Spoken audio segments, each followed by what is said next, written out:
Hello everyone, welcome on geography जुनून। Geography जुनून में आप सभी का स्वागत है। फ्रेंड्स, आज का हमारा टॉपिक है क्लाउड्स यानी बादल। तो आज हम इस वीडियो में क्लाउड फॉर्मेशन को समझेंगे, क्लाउड्स के अलग अलग टाइप्स को देखेंगे और इनकी बेसिक प्रॉपर्टीज को समझेंगे। तो सबसे पहले बात करते हैं कि क्लाउड्स होते क्या हैं।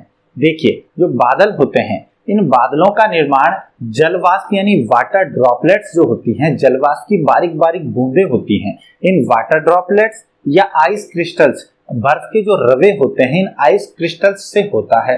और ये वाटर ड्रॉपलेट्स और आइस क्रिस्टल्स जो हैं, इनके बहुत बारीक बारीक कण होते हैं, टाइनी पार्टिकल्स होते हैं, जो जुड़ करके एक पूरा मास बना लेते हैं, एक पूरी यूनिट बना लेते हैं। और इनका निर्माण कैसे होता है? इनका निर्माण होता है कंडेंसेशन से यानी संघनन से। संघनन में क्या होता है कि जो जलवाष्प है, ये जलवाष्प कुछ ऐसे पतले पतले पार्टिकल्स जैसे डस्ट पार्टिकल्स, पॉलन्स हो सकते हैं, या स्मोक पार्टिकल्स हो सकते हैं, या साल्ट पार्टिकल्स हो सकते हैं, इनके चारों ओर चिपक जाती है, इसके चारों ओर जुड़ जाती है। और इसकी वजह से एक संघनन की क्रिया होती है, और संघनन की क्रिया से इनमें वाटर ड्रॉपलेट्स का निर्माण होता है। और ये वाटर ड्रॉपलेट्स जो हैं, इनका निर्माण एक कंसीडरेबल एलिवेशन, एक निश्चित ऊंचाई पर जाकर के होता है। ठीक है, यानी सागर तल से एक निश्चित ऊंचाई पर जाने के बाद जलवाष्प का जो संघनन होता है, उस संघनन से निर्मित वाटर ड्रॉपलेट्स आपस में जुड़ करके और फिर बादलों का निर्माण करती हैं। ठीक है, यानी इनकी डेफिनेशन अगर हम बात करें तो mass of tiny visible particles usually of water droplets sometimes ice crystals. कभी कभी आइस क्रिस्टल्स होते हैं, ज्यादातर वाटर ड्रॉपलेट्स की ही मास होता है, बारीक बारीक बिल्कुल सूक्ष्म कण होते हैं, टाइनी पार्टिकल्स होते हैं। अच्छा, वाटर ड्रॉपलेट्स की साइज क्या होती है? वाटर ड्रॉपलेट्स की साइज होती है 0.02 से और 0.06 mm डायमीटर। इसका व्यास जो है वो इस डायमीटर के वाटर ड्रॉपलेट्स यूजुअली होते हैं। इनका निर्माण कैसे होता है? formed by condensation of water vapor in free air on hygroscopic nuclei।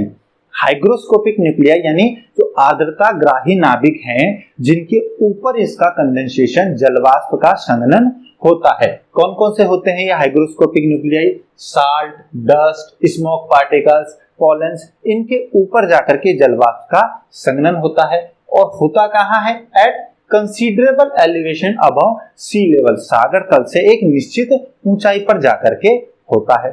ठीक है, तो ये एक लाइन में हम पूरी इसकी डेफिनेशन समझ सकते हैं क्लाउड्स की। अब इस डेफिनेशन में आपको एक ओवरव्यू बन गया है कि क्लाउड्स जो है उनका निर्माण कैसे हो रहा है। ठीक है, अब इसी को हम डिटेल में समझते हैं और उससे आपको ये डेफिनेशन और ज्यादा क्लियर हो जाएगी। देखिए, जब भी बादलों का निर्माण होगा तो बादलों के निर्माण के लिए यहाँ हमको दो कंडीशंस लेके चलनी होती हैं। ठीक है, ये मान लीजिए सरफेस है, इस सरफेस पर से दो चीजें हमें यहाँ पर मिलनी चाहिए। पहली बात तो यहाँ पर जो एयर है, जो वायु है, उसको वार्म होना चाहिए, गर्म वायु होनी चाहिए। ठीक है, क्योंकि गर्म वायु होगी तो गर्म वायु यहाँ पर आर्द्रता को ज्यादा ग्रहण कर पाती है। साथ में गर्म वायु के अंदर आर्द्रता भी होनी चाहिए, यानी एयर जो है वो कैसी होनी चाहिए? एयर होनी चाहिए वार्म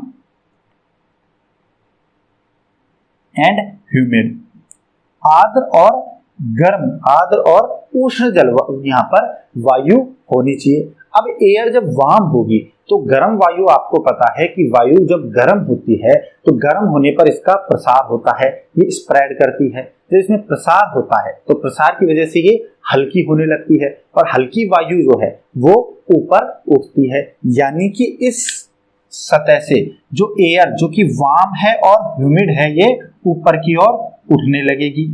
और ऊपर उठती हुई जो एयर है, ये एयर जिस रेट से ठंडी होती है उसे बोला जाता है एडियाबैटिक लैप्स रेट, रुद्धोष्म पतन दर। ठीक है, तो रुद्धोष्म पतन दर पर मैं वीडियो पहले भी बना चुका हूं, आप डिस्क्रिप्शन बॉक्स में जाके वहां से इसको डिटेल में देख सकते हैं। मैंने इसको बहुत अच्छे से वेट और ड्राई दोनों एडियाबैटिक लैप्स रेट और उससे क्या क्या इफेक्ट होता है ये समझाया है। तो एडियाबैटिक लैप्स रेट जो है, इससे ऊपर उठती हुई जो अनस्टेबल एयर है, इस अनस्टेबल एयर के अंदर टेम्परेचर में कमी आती है। अब यहाँ क्या हो रहा है? इसका टेम्परेचर डिक्रीज होता जा रहा है। ठीक है, अब ये पहुंच गई है एक निश्चित एलिवेशन पे, एक निश्चित ऊंचाई पर पहुंचने के बाद इसका तापमान जो है वो इतना कम हो जाता है कि अब ये यहाँ पर आते आते एयर जो है इसकी क्या हो जाएगा, रिलेटिव ह्यूमिडिटी जो है, जो निरपेक्ष आर्द्रता है वो 100% हो जाएगी। ठीक है, अब आपको रिलेटिव ह्यूमिडिटी को रिलेट कैसे करना है, जो तापमान है ये तापमान डायरेक्टली प्रोपोर्शनल होता है ह्यूमिडिटी कैपेसिटी के, यानी अगर हम तापमान में कमी करेंगे तो ह्यूमिडिटी कैपेसिटी भी कम होती है, यानी जो एयर है उसकी जलवाष्प वाटर वेपर्स को होल्ड करने की कैपेसिटी जो है वो कम होती जाती है। अब ये एयर जैसे जैसे ऊपर जाती गई इसकी ह्यूमिडिटी कैपेसिटी भी कम होती गई, तापमान कम हो रहा है तो ह्यूमिडिटी कैपेसिटी भी कम हो रही है। तापमान किससे कम हो रहा है, एडियाबैटिक लैप्सेट्स यानी रूडोस में तापपतन दर से। अब जब ये कम हुआ तो इसके बाद क्या हुआ कि एक निश्चित ऊंचाई पर आने के बाद इसकी रिलेटिव ह्यूमिडिटी जो है वो 100% हो गई, क्योंकि रिलेटिव ह्यूमिडिटी जो है वो इनवर्सली प्रोपोर्शनल होती है किसके, ह्यूमिडिटी कैपेसिटी के। जैसे जैसे ह्यूमिडिटी कैपेसिटी कम होगी वैसे वैसे रिलेटिव ह्यूमिडिटी बढ़ती जाती है, और ये यहाँ आकर जब 100% रिलेटिव ह्यूमिडिटी हो जाती है तो इसे बोला जाता है सैचुरेटेड एयर। क्या हो जाती है, ये संतृप्त हो जाती है। अब ये और ज्यादा मात्रा में जो जलवाष्प जो है उस जलवाष्प को होल्ड नहीं कर सकती है। जो संतृप्त वायु है जिस तापमान पर, ये टेम्परेचर हमने कम किया तो जिस टेम्परेचर पे जाकर सैचुरेट होती है इसे बोला जाता है ओसांक या ड्यू पॉइंट। ओसांक या इसको बोला जाता है दोस्तों ड्यू पॉइंट। जिस तापमान पर जाकर के ऊपर उठती हुई वायु एक निश्चित ऊंचाई पर पहुंचने के बाद संतृप्त हो जाती है उसे ओसांक या ड्यू पॉइंट कहते हैं। अब देखिए, अगर ये ओसांक यानी वो तापमान जिस पर एयर जाकर के सैचुरेट हो रही है, अगर ये ओसांक जो है वो हिमांक से, हिमांक जो है उससे ऊपर है, यानी कि जो फ्रीजिंग पॉइंट है, हिमांक यानी क्या होता है, फ्रीजिंग पॉइंट। अगर फ्रीजिंग पॉइंट जो है, ये फ्रीजिंग पॉइंट कितना होता है, 0 डिग्री सेल्सियस। ठीक है, 0 डिग्री सेल्सियस पे जाकर के पानी जमने लगता है। अगर फ्रीजिंग पॉइंट से ऊपर होता है तब तो किसका निर्माण होता है, तब तो निर्माण होता है वाटर ड्रॉपलेट्स का। समझ में आ रहा है, हमने इसमें पढ़ा था ये टाइनी विजिबल पार्टिकल्स किसके के हैं, वाटर ड्रॉपलेट्स के और आइस क्रिस्टल्स के। तो इस कंडीशन में जबकि टेम्परेचर इतना था कि वो ओसांक तापमान जो है वो हिमांक तापमान से ऊपर था, यानी 0 डिग्री से अधिक था, तब जाकर के तो वाटर ड्रॉपलेट्स क्या हो रहा है, ग्रेटर देन 0 डिग्री सेंटीग्रेड, तब तो वाटर ड्रॉपलेट्स बन रहे हैं। अगर क्या हो कि ये जो ओसांक है वो क्या हो, हिमांक जो है हिमांक से नीचे हो, और हिमांक से नीचे क्या होगा, इसको माना जाए 0 डिग्री सेंटीग्रेड से लेकर के और -5 डिग्री सेंटीग्रेड के बीच अगर ये ठंडी हो रही है, एयर सैचुरेट हो रही है, यानी ओसांक का मान हिमांक से नीचे है, 0 डिग्री से लेके -5 डिग्री सेंटीग्रेड टेम्परेचर इस एलिवेशन पर, इस हाइट पर पहुंचने के बाद हो गया है, तो इसकी वजह से दोस्तों जो निर्माण होगा, इसकी वजह से बनेंगी हमारी आइस क्रिस्टल्स। ठीक है, आइस क्रिस्टल्स का निर्माण होता है। अब ये जो आइस क्रिस्टल्स हैं, जो आइस के रवे बने हैं, ये आइस क्रिस्टल्स किससे बने हैं, जलवाष्प से। यानी हम कहें कि जो जलवाष्प थी, हमारी जो वाटर वेपर जो थी उसका कंडेंसेशन हुआ है, और वाटर वेपर जो हैं वो कैसी है, जलवाष्प क्या है, गैसियस फॉर्म ऑफ वाटर, जल का गैसीय रूप है, और एक गैसीय रूप डायरेक्ट किसमें चेंज हो गया है, सॉलिड फॉर्म में। ठीक है, तो नॉर्मली जब वाटर ड्रॉपलेट्स बनी, जब तो जलवाष्प जल की फॉर्म में आया, जब आइस क्रिस्टल बनी तो जलवाष्प डायरेक्ट सॉलिड फॉर्म में चला गया, यानी आइस क्रिस्टल्स बन गए, और इसको बोला जाता है दोस्तों सबलाइमेशन। ठीक है, इसको सबलाइमेशन बोलते हैं, gaseous form to direct solid form में चेंज हो जाना। तो ये आपको क्लियर समझ में आया कि इसमें वाटर ड्रॉपलेट्स और आइस क्रिस्टल क्यों होते हैं। यूजुअली तो वाटर ड्रॉपलेट्स ही हो रहे हैं, मगर एयर इतनी ज्यादा ऊंचाई पर पहुंच गई है, यानी एयर के तापमान में इतनी कमी आ गई है कि अब जो है इसका सैचुरेशन हिमांक से भी नीचे हुआ है, यानी इसका ड्यू पॉइंट जो है वो 0 डिग्री से -5 डिग्री सेंटीग्रेड के बीच पहुंच गया है, तब ये बन गई है यहाँ पर आइस क्रिस्टल। अब देखिए यहाँ क्या होगा, इस ऊंचाई पर पहुंचने के बाद यहाँ पर कुछ डस्ट पार्टिकल्स, कुछ पॉलेंस होंगे, साथ में यहाँ पर कुछ स्मोक पार्टिकल्स भी होंगे, ठीक है, कुछ साल्ट पार्टिकल्स होंगे। इन साल्ट पार्टिकल्स और इन सबको मिलकर के बोला जाता है हाइग्रोस्कोपिक न्यूक्लियाई, आर्द्रताग्राही नाभिक। और ऐसा क्यों बोला जाता है? क्योंकि ये जो जलवाष्प जिसका की सैचुरेशन हुआ है, अब वो इनके चारों ओर चिपकने लगेगी, एक तरीके से इनके चारों ओर अटैच हो जाएगी, और अटैच होकर के और ये धीरे धीरे छोटे छोटे छोटे छोटे वाटर ड्रॉपलेट्स, इन्हें हिंदी में बोला जाता है जल सीकर, वाटर ड्रॉपलेट्स ही आप याद रखिए, इनका निर्माण करेगी। फिर क्या होगा? ये धीरे धीरे जो वाटर ड्रॉपलेट्स हैं ये और बड़ा रूप धारण करने लगेंगे, और इसी प्रक्रिया को बोला जाता है कंडेंसेशन या संघनन। तो संघनन क्या होती है? संघनन का मतलब होता है जो जलवाष्प है इसका जल में या ठोस में या बर्फ में परिवर्तित हो जाना, कंडेंसेशन कहलाता है। यानी वायु के संतृप्त होने के बाद इन आर्द्रताग्राही नाभिकों के ऊपर चिपककर जलवाष्प जो है वो या तो तरल रूप में यानी कि वाटर फॉर्म में आ जाएगी, या फिर सॉलिड फॉर्म में यानी कि आइस क्रिस्टल्स के फॉर्म में आ जाएगी। उसी को संघनन या कंडेंसेशन कहा जाता है। क्लियर है? अब यहाँ पर इनका संघनन हो गया है, ये वाटर ड्रॉपलेट धीरे धीरे और बड़ा रूप धारण करने लगेंगी, और तब इनको बोला जाता है क्लाउड ड्रॉपलेट्स। इनको क्लाउड ड्रॉपलेट्स भी कहा जाता है। ये वाटर ड्रॉपलेट्स का और भी बड़ा रूप होते हैं, बादल सीकर कहते हैं इनको, मेघ सीकर कहते हैं। और ये धीरे धीरे बड़े होकर के और एक पूरी यूनिट का फॉर्मेशन कर लेंगे, और इससे दोस्तों बादलों का निर्माण हो जाएगा। ठीक है, बादलों का निर्माण इससे हो जाएगा। तो ये पूरी डेफिनेशन आपको क्लियर हो गई है, इसका फॉर्मेशन क्लियर हो गया है। अब देखिए यहाँ पर हम बात कर रहे हैं कि जो एयर है ये कंडेंस हो गई है, बादलों का निर्माण हो गया है, और जलवाष्प जो है वो अब जल में या फिर बर्फ में परिवर्तित हो गई है, नो डाउट। बट अगर हम बात करें क्या ये बादल वर्षा करेंगे? हर बार बादल वर्षा करें ऐसा जरूरी नहीं होता। ऐसा क्यों नहीं होता है? क्योंकि जो एयर है ये ऊपर जा रही है, ठीक है। अब जब तक कि इसके अंदर आर्द्रता की मात्रा इतनी है, यानी कि जो ड्रॉपलेट्स हैं इनकी मात्रा इतनी है कि ये एयर इसको यहाँ पर होल्ड रख सकती है, इन वाटर ड्रॉपलेट्स को नीचे गिरने नहीं देगी, यहाँ पर होल्ड रख सकती है। कब तक? नो रेनफॉल, कोई वर्षा नहीं होगी, ठीक है। कोई वर्षा तब तक नहीं होगी जब तक कि एयर इनको यहाँ पर वाटर ड्रॉपलेट्स को रोके हुए है, यानी वाटर ड्रॉपलेट्स का अभी वेट इतना ज्यादा नहीं हुआ है कि ये नीचे गिरने लगे। मगर अब मान लीजिए धीरे धीरे वाटर ड्रॉपलेट्स ने एक पूरा इतना बड़ा मास बना लिया कि इनका वेट बहुत ज्यादा हो गया है, बादल बहुत ज्यादा भारी हो गए हैं। तो भारी होने के बाद अब ये एयर जो है इनको होल्ड नहीं कर पाएगी वाटर ड्रॉपलेट्स को, और ये नीचे गिरने लगेंगी, और तब क्या होगा? रेनफॉल होगा, वर्षण होगा, ठीक है, प्रेसिपिटेशन होगा। यानी कि हम देखें कि यहाँ पर जलवाष्प को होल्ड रखने की जो कैपेसिटी है एयर की, इस पे भी वर्षण का डिपेंड करेगा कि होना है कि नहीं होना है। अब हम जो बात कर रहे थे कंसिडरेबल एलिवेशन की, जो हम बात कर रहे थे कि निश्चित ऊंचाई पर पहुंचकर ये होगा, तो वो ऊंचाई जो है ये भी किस पे डिपेंड करेगी? ऊंचाई डिपेंड करेगी कि आर्द्रता की मात्रा कितनी है, यानी जो एयर राइज कर रही है इस एयर के अंदर ह्यूमिडिटी का कंटेंट जो है वो कितना है।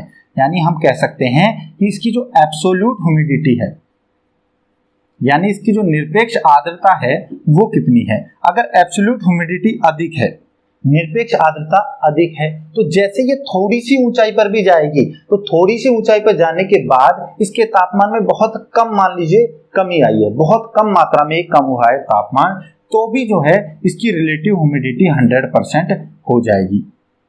क्यों हो जाएगी 100%? क्योंकि जब तापमान में इसके में तो थोड़ी ही कमी आई है, ये कम ही ऊंचाई पर गई है, मगर इसकी एब्सोल्यूट ह्यूमिडिटी इतनी ज्यादा है कि अब इसकी आर्द्रता सामर्थ्य, जो ह्यूमिडिटी कैपेसिटी है वो बहुत कम हो गई है। थोड़े से तापमान पर ही ह्यूमिडिटी कैपेसिटी कम हो गई है, और ये तुरंत थोड़ी सी ऊंचाई पर ही बादलों का निर्माण हो जाएगा और वर्षण होने लगेगा। ऐसा कहाँ पे होता है? ऐसा मेनली होता है जो इक्वेटोरियल रीजन है, ठीक है। जो भूमध्य रेखीय क्षेत्र हैं, उन भूमध्य रेखीय क्षेत्रों में क्या है? ह्यूमिडिटी बहुत ज्यादा होती है, आर्द्रता बहुत ज्यादा होती है और विशेष तौर से जो जलीय भाग होते हैं, जो सागरीय सतह होती है उसके ऊपर, तो जलवाष्प ज्यादा होने का थोड़ी सी ऊपर उठते ही एयर जैसी ही थोड़ी ऊपर उठेगी उसकी ह्यूमिडिटी कैपेसिटी कम हो जाएगी, रिलेटिव ह्यूमिडिटी अधिक हो जाएगी, वो सैचुरेट हो जाएगी और उसकी वजह से बादलों का निर्माण होगा, कंडेंसेशन होकर के और वर्षा होने लगेगी। मगर अब मान लीजिए कोई ऐसा रीजन है जहां पर कि जलवाष्प की मात्रा कम है, ठीक है, वाटर वेपर्स ही कम है। जब जलवाष्प कम होगा तो अब जलवाष्प ये कम होगा तो एब्सोल्यूट ह्यूमिडिटी क्या होगी, कम होगी, और एब्सोल्यूट ह्यूमिडिटी कम होने की वजह से अब इसको बहुत ऊंचाई तक उठना पड़ेगा, ठीक है, यानी हमें तापमान में बहुत ज्यादा कमी लानी पड़ेगी इसके में। और तापमान में कमी किससे आती थी, एडियाबैटिक लैप्स रेट से, और एडियाबैटिक लैप्स रेट डिपेंड करती है किस पर, कि एयर कितनी ऊपर जा रही है। जितनी ऊपर जाएगी एडियाबैटिक लैप्स रेट से तापमान में उतनी ही कमी आती जाएगी। तो इसको बहुत ऊंचाई पर जाना पड़ेगा और बहुत ऊंचाई पर जाने के बाद जाकर के इसका जो रिलेटिव ह्यूमिडिटी है वो 100% होगी, इसकी जो सैचुरेशन है वो पूरा हो जाएगा, एयर संतृप्त हो जाएगी और तब जाकर के बादलों का निर्माण होगा। और ऐसा मेनली कहाँ होता है, ऐसा मेनली होता है जो डेजर्ट रीजन होते हैं। डेजर्ट रीजन जो होते हैं इनमें क्या होता है, मरुस्थलीय क्षेत्रों में जलवाष्प कम है, जलवाष्प कम है तो इसकी वजह से एब्सोल्यूट ह्यूमिडिटी कम है और एयर को बहुत ऊपर जाकर के बादलों का निर्माण करना पड़ता है। यानी आपने इसका एक एक पॉइंट को अच्छे से समझ लिया है कि किस किस फैक्टर पर क्लाउड्स की फॉर्मेशन डिपेंड कर रही है और इसमें जो क्लाउड फॉर्मेशन है वो अलग अलग जगह किस किस ऊंचाई पर हो रहा है। ठीक है दोस्तों, अब यहाँ पर एक दो टर्म्स आती हैं, उन टर्म्स को हमको समझना है।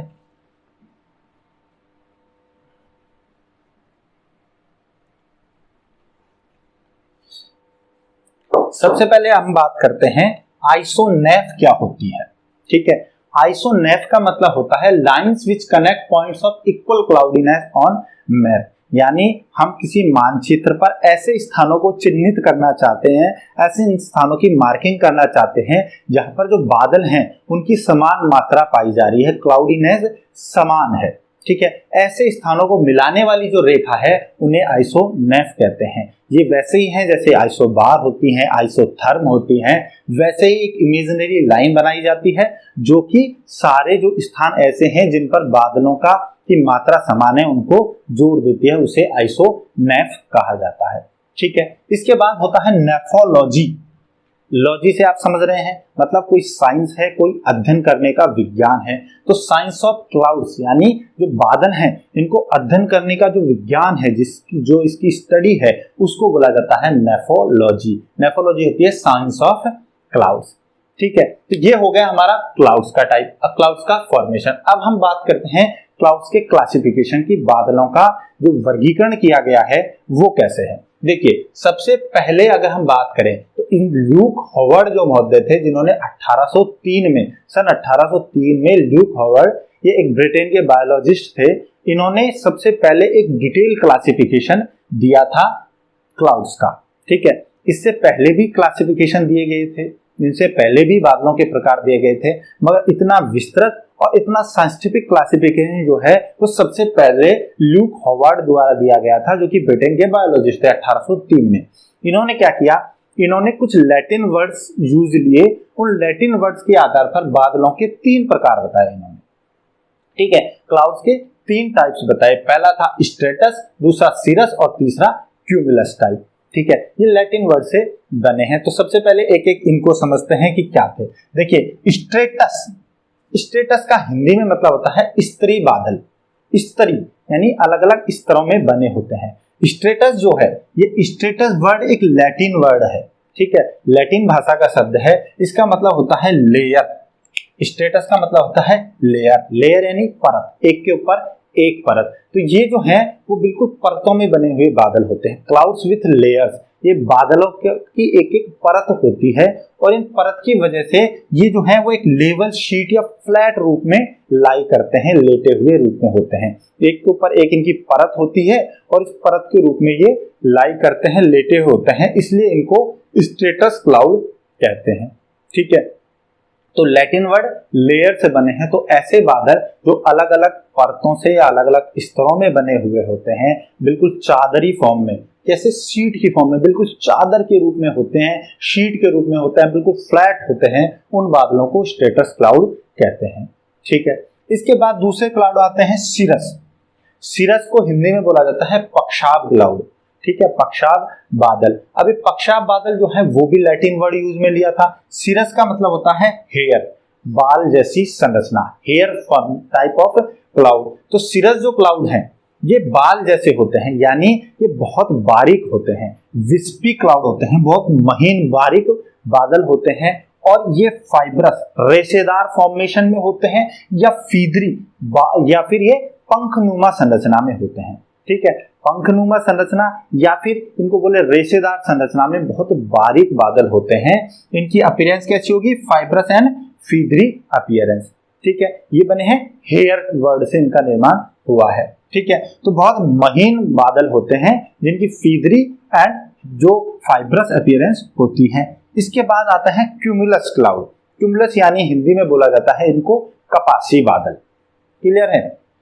कपासी बादल जो होते हैं दोस्तों, एक क्यूमुलस भी लैटिन वर्ड है, क्योंकि ल्यूक हॉवर्ड ने सब लैटिन वर्ड यूज में लेकर के ही इन तीनों टाइप बताए थे। तो जो कपासी बादल होते हैं, इन कपासी बादलों में क्यूमुलस का मतलब होता है पाइल। पाइल यानी होता है ढेर। ढेर ढेर क्या होता है? हम किसी भी चीज का जब ढेर लगाते हैं तो ढेर लगाएंगे, चाहे हम कोई भी हम अनाज का ढेर लगाएं या आप मिट्टी का ढेला देखेंगे तो मिट्टी का ढेला भी ऐसा ही होता है। यानी आप किसी भी चीज का जब ढेर लगाएंगे तो वो नीचे से कैसे होगा? चौड़ा होगा, फ्लैट होगा, और ऊपर जाते जाते वो कैसे होता जाता है? गोल होता जाता है। तो ये बादल भी कुछ ऐसे ही होते हैं। इनका बेस जो है वो तो कैसा होता है? फ्लैट होता है, यानी कि ऐसे फॉर्मेशन में। ठीक है, यहां पर तो क्या है, ये बिल्कुल फ्लैट हैं, और ऊपर जाते जाते ये कैसे होते जाते हैं? ऊपर जाते जाते ये लगभग ऐसे गोल होते जाते हैं। राउंडेड टॉप, इनका टॉप जो है वो राउंडेड होता है बिल्कुल।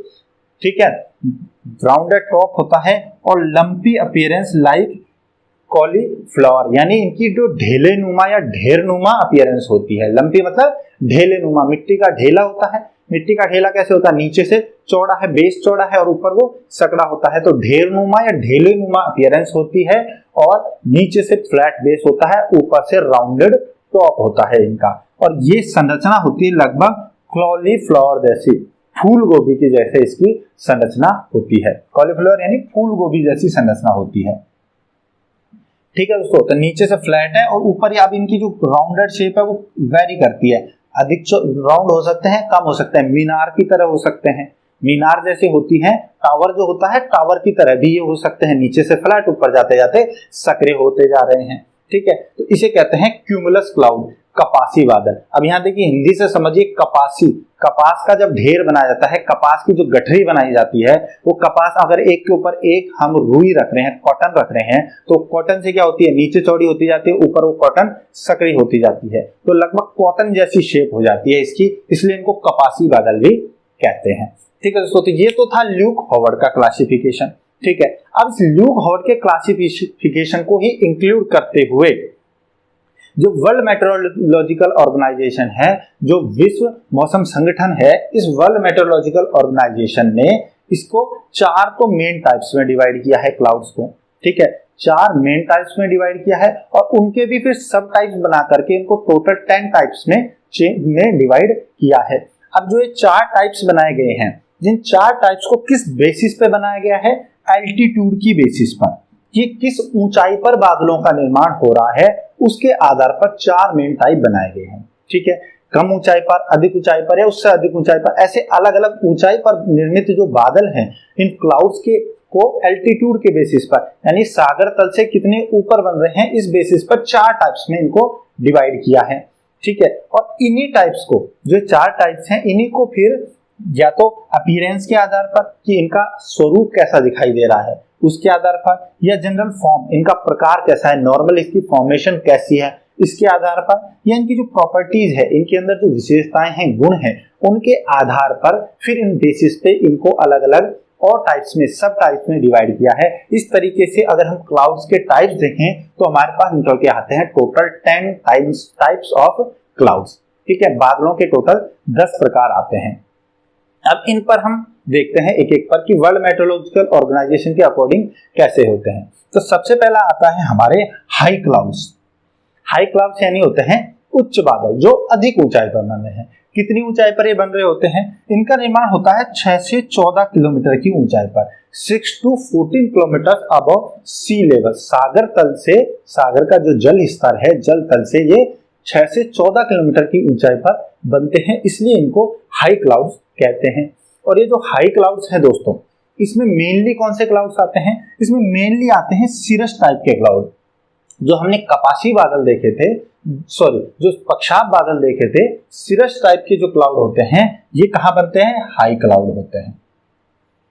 ठीक है, तो सिरस टाइप के क्लाउड ही इसके अंदर सबसे ज्यादा आते हैं। सिरस टाइप के क्लाउड्स का निर्माण ही 6 से 14 किलोमीटर की ऊंचाई पर होता है। ठीक है, अब इसमें इसको भी फिर नीचे बांटा गया है 3 सब टाइप में। एक तो सिरस इटसेल्फ, सिरस क्लाउड्स हो गए, पक्षाब बादल हो गए। ठीक है, सिरस के बाद इनको बोला जाता है सीरोस्ट्रेटस, पक्षाब स्तरी बादल। ठीक है, पक्षाब स्तरी बादल। और इसके बाद तीसरा टाइप आता है इनका सीरोक्यूमुलस यानी पक्षाब कपासी बादल। अभी आप सिर्फ इनके नाम समझते जाइए, नाम देखते जाइए, इनके डिटेल में अभी हम आगे वीडियो में ही डिस्कशन करेंगे। आप बस इनका अभी क्लासिफिकेशन समझिए कि हाई क्लाउड्स जो हैं वो मेनली सिरस टाइप के होते हैं, 6 से 14 किलोमीटर की ऊंचाई पर बनते हैं। और मेनली 3 ही टाइप होते हैं इनके सब टाइप, पक्षाब, पक्षाब स्तरी और पक्षाब कपासी, यानी सिरस, सीरोस्ट्रेटस और सीरोक्यूमुलस क्लाउड। ठीक है दोस्तों, इसके बाद हाई क्लाउड के बीच आते हैं, भाई अधिक ऊंचाई पर देख लिया, अब उससे नीचे आएंगे तो वो आएंगे मध्यम ऊंचाई वाले यानी मिडिल क्लाउड्स। मध्यम ऊंचाई पर जो बादल मिल रहे हैं वो ये कितने मिलते हैं? ये बनते हैं 2 से 6 किलोमीटर की ऊंचाई पर, सागर तल से 2 से 6 किलोमीटर, सी लेवल से 2 to 6 किलोमीटर अबव पाए जाते हैं ये। अब इनमें मेनली जो होते हैं इनको एल्टो टाइप ऑफ क्लाउड कहा जाता है। यहाँ एल्टो का मतलब मध्यम के लिए यूज होता है। जो मध्यम ऊंचाई पर पाए जाने वाले जो क्लाउड्स हैं इनको एल्टो से स्टार्ट करते हैं। एल्टो का मतलब होता है मध्यम ऊंचाई। ठीक है, एल्टो का मतलब है मध्यम ऊंचाई। तो अब इनके भी 2 सब टाइप किए गए हैं। कौन कौन से? एक तो एल्टो क्यूमुलस और एक एल्टो स्ट्रेटस, यानी है तो ये क्यूमुलस क्लाउड ही, कपासी बादल ही है, मगर क्योंकि ये मध्यम स्तर पर है पाए जा रहे हैं इसलिए इनको एल्टो क्यूमुलस यानी मध्य कपासी कहा जाता है। दूसरे हैं एल्टो स्ट्रेटस, ये है स्ट्रेटस ही, स्तरी बादल ही हैं, मगर क्योंकि मध्यम ऊंचाई पर पाए जा रहे हैं इसलिए इनको मध्य स्तरी कहा जाता है। तो ये 2 टाइप्स हो गए मिडल। तो क्यूमुलस किस पर है? मिडल पर, और यहाँ पे सिरस थे हमारे। ठीक है, इसके बाद आते हैं लो क्लाउड्स जो कि कम ऊंचाई पर पाए जाते हैं। ठीक है, कम ऊंचाई पर पाए जाने वाले बादलों को लो क्लाउड्स कहते हैं। और ये जो है दोस्तों ये पाए जाते हैं 0 से 2 किलोमीटर अबव सी लेवल। अब आप यहाँ मतलब समझिए, जीरो मतलब ये बहुत अधिक नीचे होते हैं। कई बार ये धरातल के साथ भी टच करते हैं, कई बार ये सागर जो जल तल है इसके साथ भी टच करते हुए बहुत नीचे बनते हैं, 0 to 2 kilometre above sea level. और ये मेनली होते हैं स्ट्रेटस क्लाउड। जो हमारे स्तरी बादल थे ये स्ट्रेटस कैसे थे? लो क्लाउड थे। और जो हमारे क्यूमुलस जो क्लाउड थे ये क्यूमुलस क्लाउड कैसे थे? मिड क्लाउड थे। ठीक है, तो आप ऐसे भी याद रख सकते हैं इनको कि जो सिरस होंगे वो हाई क्लाउड होंगे, जो क्यूमुलस होंगे वो मिड क्लाउड होंगे, और जो स्ट्रेटस होंगे वो लो क्लाउड होंगे। अब इनके फर्दर जो है वो 3 सब टाइप इसके भी बांट रखे हैं। कैसे? स्ट्रेटोक्यूमुलस यानी स्तरी कपासी, दूसरा है स्ट्रेटस यानी कि स्तरी, और तीसरा है निम्बो स्ट्रेटस यानी वर्षा स्तरी। ठीक है, यहाँ निम्बो का मतलब क्या है? निम्बो का मतलब होता है वर्षा। ठीक है, निम्बो या निम्बस ऐसे बादलों के लिए यूज में लिया जाता है जो वर्षा करते हैं। तो जो वर्षा स्तरी बादल हैं, निम्बो स्ट्रेटस क्लाउड हैं, वो लो क्लाउड होते हैं, धरातल के ज्यादा पास बनते हैं ये। ठीक है, तो 3 टाइप ये हो गए, ऐसे टोटल 8 टाइप्स ये हो गए। इसके बाद जो क्लाउड्स हैं दोस्तों, इसका हाइट के आधार पे हमने 3 तो बांध दिए, high clouds, middle clouds and low clouds. ये जो चौथे टाइप के हैं इनकी ऊंचाई जो है वो धरातल के थोड़ा पास है, मगर इसके बाद ये ऊंचाई में बहुत अधिक ऊंचाई पर जा रहे हैं। यानी ये जो है क्लाउड्स, इनका वर्टिकल जो डेवलपमेंट है वो बहुत ज्यादा है, एक्सटेंसिव वर्टिकल डेवलपमेंट वाले क्लाउड होते हैं। तो clouds with extensive vertical development यानी कि इनका जो ऊर्ध्वाधर जो विस्तार है वो ऊर्ध्वाधर विस्तार बहुत अधिक होता है, अधिक हाइट पर तक ये बनते जाते हैं, नीचे से लेके ऊपर तक। यानी ये लगभग 2 किलोमीटर से नीचे से ही बनना स्टार्ट हो जाते हैं। सी लेवल से 2 किलोमीटर की हाइट से ही लगभग उससे नीचे से ही बनने लगते हैं और बढ़ते बढ़ते बढ़ते ये लगभग 10 किलोमीटर अबव सी लेवल तक पाए जाते हैं।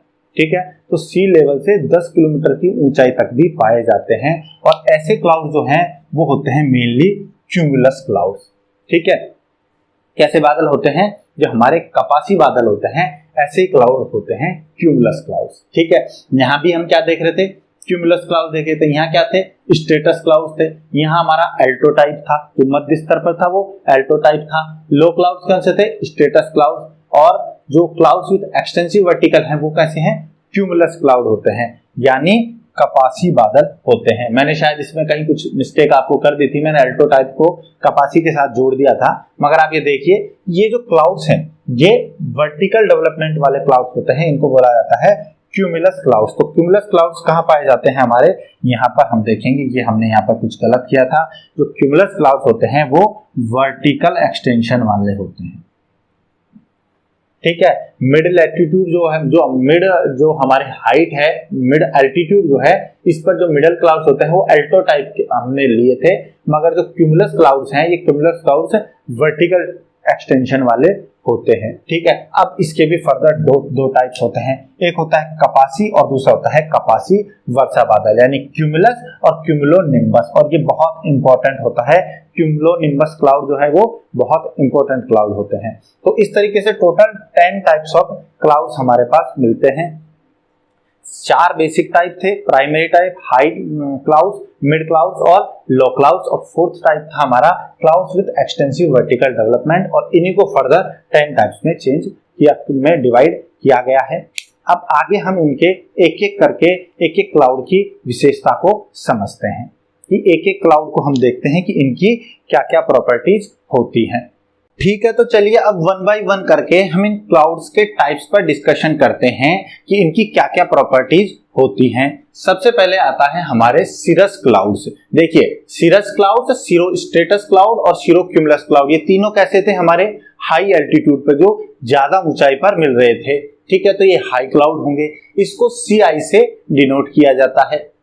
अब देखिए, सिरस जो है वो लैटिन वर्ड सिरस जो है, इसका मतलब क्या था? हेयर, यानी बाल, यानी कि बालनुमा बादल थे। बिल्कुल ये फाइब्रस बादल होते हैं, बिल्कुल रेशेदार होते हैं और फीदरी अपीयरेंस होता है, बिल्कुल पंखनुमा होते हैं, ये पंखों की तरह होते हैं। और सिल्की एंड डेलिकेट होते हैं, बिल्कुल सिल्की और बहुत नाजुक, बहुत सॉफ्ट बादल होते हैं। ठीक है, fibrous, feathery appearance, silky and delicate होते हैं। व्हाइट कलर्ड होते हैं, ये सफेद रंग के होते हैं। व्हाइट कलर्ड क्यों होते हैं ये? क्योंकि इनके देखिए, इनके अंदर जो है वो आइस पार्टिकल्स पाए जाते हैं। और आइस पार्टिकल्स जब पाए जाते हैं तो उनके ऊपर जब सूर्य की किरणें पड़ती हैं तो ये आइस पार्टिकल्स चमकते हैं, इस वजह से ये सफेद रंग के होते हैं। इसके अलावा sign of fair weather when detached and arranged irregularly, जब ये बादल एक रूप से अनियमित रूप से फैले हों और छितराए हों, अलग अलग छितराए होते हैं, अलग अलग फैले होते हैं, यानी ये एक साथ जुड़े हुए नहीं होते हैं, तब ये फेयर वेदर को बताते हैं कि मौसम साफ रहने वाला है। ठीक है, बट अगर ये सब के सब एक साथ अरेंज हो जाए, पूरा एक साथ अरेंज हो जाए, पूरा सिस्टमेटिकली हो जाए, तब ये शावरी वेदर को बताते हैं। फोरटल शावरी वेदर व्हेन अरेंज्ड सिस्टमेटिकली, जब पूरी तरह से ये एक अच्छे से अरेंज हो जाते हैं, एक दूसरे के साथ जुड़ जाते हैं, तो तब एक शावरी वेदर यानी कि बहुत धीरे धीरे धीरे धीरे वर्षा होती है, फुहार की तरह वर्षा होती है। ठीक है, तो बिल्कुल फुहार की तरह वर्षा होती है। ये कब होती है? जब ये एक साथ जुड़ जाते हैं। और कभी कभी क्या होता है कि ये सीरोस्ट्रेटस और साथ में स्ट्रेटोक्यूमुलस जो होते हैं, जो अल्टोस्ट्रेटस जो है, सीरोस्ट्रेटस और अल्टोस्ट्रेटस जो है, इसके साथ भी जुड़ जाते हैं, इनके साथ भी ये अरेंज हो जाते हैं। इस वजह से कभी कभी बादल जो है वो बिल्कुल शावरी वेदर की कंडीशन को क्रिएट करते हैं। इसके बाद अगर देखें तो ये अपीयर्स बिफोर साइक्लोन, जब भी कोई चक्रवात आने वाला होगा उससे कुछ समय पहले ये आसमान में दिखाई देने लगते हैं। यानी अगर सिरस क्लाउड आसमान में है तो ये साइन है कि थोड़ी बहुत देर में यहाँ पर साइक्लोनिक कंडीशन उत्पन्न होने वाली है, और इसकी वजह से जो अपर एटमॉस्फेयर है, इस अपर एटमॉस्फेयर में बहुत स्ट्रॉन्ग विंड चलने वालेगी। ठीक है, तो साइक्लोनिक कंडीशन जब होती हैं तब क्या होता है, पूरा एटमॉस्फेरिक कंडीशन जो है वो बदल जाती है। तो साइक्लोन आने से थोड़ा समय पहले हमें आसमान में सिरस क्लाउड्स दिखाई देते हैं, पक्षाब बादल दिखाई देते हैं। ठीक है दोस्तों, तो सिरस नाम से ही आप इसकी अपीयरेंस को समझ गए हैं। ठीक है, अब देखिए ये जो है वो बिल्कुल फीदरी अपीयरेंस में है, बिल्कुल फाइब्रस है, तो इस वजह से ये लगते हैं जैसे जो हॉर्स होता है, घोड़ा होता है, मेयर होती है, उसकी पूंछ की तरह दिखाई देते हैं। इस वजह से इनको मेयर्स टेल क्लाउड भी कहा जाता है, क्योंकि ये बिल्कुल बालों की तरह संरचना होती है। कैसे होते हैं ये, इस डायग्राम में देखिए ये बिल्कुल ऐसे बालों की तरह फैले हुए, छितराए हुए हैं। ठीक है, और इस वजह से इनकी अपीयरेंस कुछ ऐसी होती है जैसे मेयर्स टेल हो। इस वजह से इनको जो सिरस क्लाउड हैं इनको मेयर्स टेल क्लाउड भी कहा जाता है। ठीक है, इसके बाद दूसरे हमारे क्लाउड आते हैं सीरो स्ट्रेटस क्लाउड, इसको CS से डिनोट करते हैं और ये भी हाई क्लाउड होते हैं। ठीक है, अब देखिए सीरो स्ट्रेटस यानी कि कैसे हैं, पक्षाब स्तरीय बादल है, यानी इनमें कुछ पक्षाब वाली क्वालिटीज होंगी, कुछ स्तरित यानी स्टेटस वाली होंगी। ठीक है, दोनों लैटिन वर्ड सिरस से और ये स्टेटस से बने हैं। तो सीरो स्टेटस क्लाउड जो होते हैं ये भी व्हाइट कलर के होते हैं। ठीक है, सफेद रंग के होते हैं, और ये होता है milky thin sheet in sky, milky बिल्कुल दूधिया रंग के होते हैं, और थिन शीट होती है, पतली चादर की तरह होते हैं। क्योंकि स्टेटस क्लाउड नॉर्मली कैसे होते हैं, स्टेटम बनाई इसलिए है लेयर, तो लेयर से जो बनते हैं, जो स्तरीय होते हैं वैसे होते हैं, जो पतली चादर के रूप में आसमान में फैले होते हैं और सफेद रंग के होते हैं। ठीक है, अब इनकी एक विशेष प्रॉपर्टी होती है कि ये हेलो क्रिएट करते हैं। जो सूर्य या चंद्रमा है, सन और मून के चारों ओर एक रिंग, एक वलय, कंसेंट्रिक रिंग का फॉर्मेशन करते हैं जो चमकती हुई होती है। इसको हेलो या आभा मंडल या प्रभा मंडल कहते हैं। कैसे होती है, जैसे ये सूर्य है, ठीक है, अब ये सूर्य पूरा चमक रहा है और इस सूर्य के चारों ओर एक ऐसे रिंग बन जाएगी, और ये रिंग जो है ये भी ब्राइट होती है, ये भी रिंग जो है ये भी चमकती है, और इसको आभा मंडल या फिर हेलो कहते हैं। और इसका निर्माण क्यों होता है, देखिए ये कैसी है, व्हाइट कलर में है, सीरो स्टेटस क्लाउड, क्लियर है, व्हाइट कलर है। तो इसके अंदर क्या होगा, इसके अंदर वाटर ड्रॉपलेट्स भी हो सकती हैं, आइस क्रिस्टल भी हो सकते हैं। अगर इसके अंदर मान लीजिए ये आइस क्रिस्टल और वाटर ड्रॉपलेट हैं तो क्या होगा कि जैसे सूर्य है, सूर्य जो है उसके सामने ये क्लाउड आ जाएंगे। ऊपर सूर्य है, नीचे से हम खड़े होकर इसको देख रहे हैं तो यहाँ ये बादल छाए हुए हैं। अब इन बादलों में से जब हम बादलों में से सूर्य को देखेंगे, नीचे से खड़े हुए हम सूर्य को जब देखेंगे, अब मान लीजिए यहाँ खड़े हैं और यहाँ से हम देखेंगे और बीच में ये बादल आ गए हैं, तो ये क्या होगा कि इसकी वजह से जो सूर्य की जो रोशनी आ रही है, लाइट जो है उसका रिफ्रैक्शन हो जाता है, अपवर्तन हो जाता है, और रिफ्रैक्शन की वजह से सूर्य के चारों ओर एक हमें कंसेंट्रिक रिंग जो है वो चमकती हुई दिखाई देती है, इसे हेलो कहते हैं। ठीक है, और ये अपवर्तन किससे हुआ है, अपवर्तन हुआ है ये जो व्हाइट कलर है इसके साथ जो यहाँ पर वाटर ड्रॉपलेट्स हैं या आइस क्रिस्टल्स है उनकी वजह से अपवर्तन होता है, जो कि बादलों में पाए जाते हैं। ठीक है, इसके अलावा ये एक सिंबल होते हैं अप्रोचिंग साइक्लोन के, यानी सबसे पहले तो क्रिएट हो रहा है हमारा यहाँ पर सिरस क्लाउड, और सिरस क्लाउड के बाद में यानी साइक्लोन आने के जस्ट पहले ये वाले क्लाउड्स डेवलप होते हैं, सीरो स्टेटस क्लाउड विकसित होते हैं। पक्षाब स्तरीय जो बादल है ये उत्पन्न होते हैं। अब देखिए ये जस्ट बिफोर आएंगे, यानी पहले क्या होगा, आसमान जो है बिल्कुल शांत होगा, शांत होने के बाद कुछ कुछ सिरस क्लाउड दिखने लगेंगे। हो सकता है कि अगर ये संगठित हो जाए तो सिरस क्लाउड की वजह से शॉवरी वेदर होने में लग जाए, पर उसके बाद में ये क्लाउड जो है वो सिरस क्लाउड जो है वो सीरो स्टेटस क्लाउड के साथ भी जुड़ जाएंगे, सिरस भी होंगे, सीरो स्टेटस भी आ जाएंगे, और इनके साथ में यहाँ पर अल्टो स्टेटस भी हो सकते हैं। तो इनके वजह से ये जब साइक्लोन आने वाला होता है उससे जस्ट पहले यहाँ पर सीरो स्टेटस क्लाउड बनने लग जाएंगे। ठीक है। और यहाँ पर विशेष प्रॉपर्टी आप याद रखिए कि ये हेलो क्रिएट करते हैं। क्यों करते हैं? क्योंकि ये सफेद रंग के होते हैं और इनके थ्रू हम जब सूर्य को देखेंगे तो प्रकाश का अपवर्तन हो जाता है, रिफ्रैक्शन हो जाता है।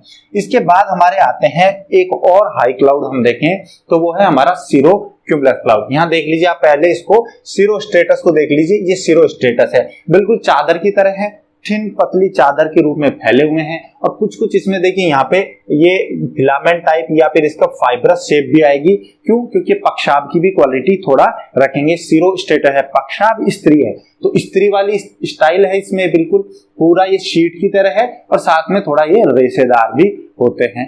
इसके बाद अगर हम सीरो क्यूमुलस क्लाउड की बात करें, ये हमारे हैं सीरो क्यूमुलस क्लाउड, इसे दिखाते हैं CC से, ठीक है। ये भी हाई क्लाउड है, ठीक है। अब सीरो क्यूमुलस का क्या मतलब है? सीरो क्यूमुलस जो है, जो हमारे यहाँ पर हैं, जो पक्षाभ कपाशी बादल हैं, ये देखिए अब इसमें पक्षाभ वाली प्रॉपर्टी भी होगी और कपाशी वाली प्रॉपर्टी भी हो सकती है। ये जो क्लाउड होते हैं ये भी व्हाइट कलर के ही होते हैं, सफेद रंग के ही क्लाउड होते हैं।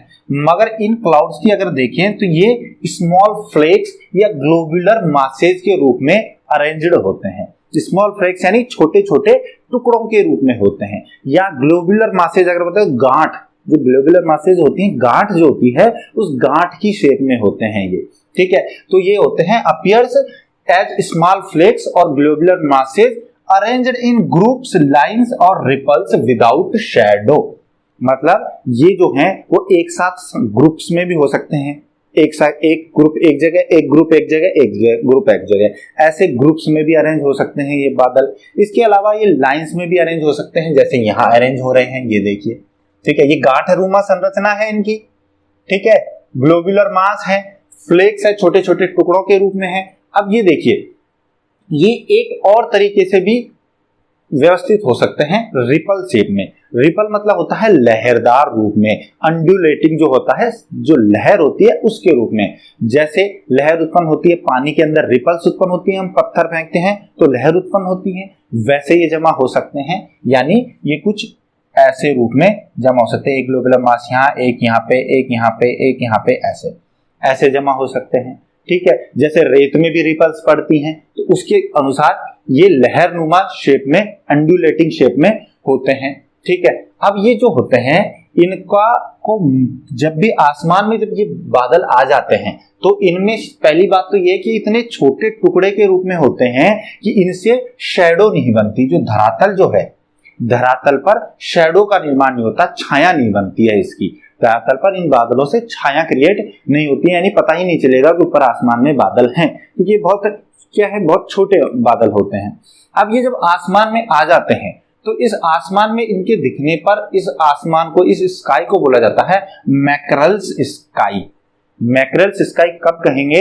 जब आसमान में सीरोक्यूमुलस क्लाउड होते हैं तब उस आसमान को मैकरल्स स्काई कहते हैं। और मैकरल्स क्यों कहते हैं? क्योंकि मैकरल्स जो है वो एक फिश की प्रजाति होती है, मछली की एक प्रजाति होती है, ठीक है। उसके ऊपर क्या होता है, उसकी जो स्किन होती है ऊपर की, उसके ऊपर ऐसे गांठनुमा हमें जो है ना ग्लोबुलर शेप में जो है वो एक बिल्कुल डिस्क के रूप में, ग्लोबुलर शेप में या यूं कहें कि एक डिस्क के रूप में जो है ऊपर स्केल पाए जाते हैं छोटे छोटे। वो स्केल जो है वो पूरा सर्पिलाकार रूप में होते हैं, आगे पीछे सर्पिलाकार रूप में है। आप डायग्राम देखिएगा मैकरेल टाइप ऑफ फिश का, ठीक है। तो ये एक प्रजाति होती है, एक स्पीसीज होती है, तो उसके जैसी अपीयरेंस की वजह से इस पूरे आसमान में जब ये फैलेंगे तो उस आसमान को मैकरल्स स्काई कहते हैं। एक इंपॉर्टेंट क्वेश्चन है, ठीक है। तो मैकरल्स स्काई किसकी वजह से हो रहा है? सीरोक्यूमुलस क्लाउड की वजह से, ठीक है दोस्तों।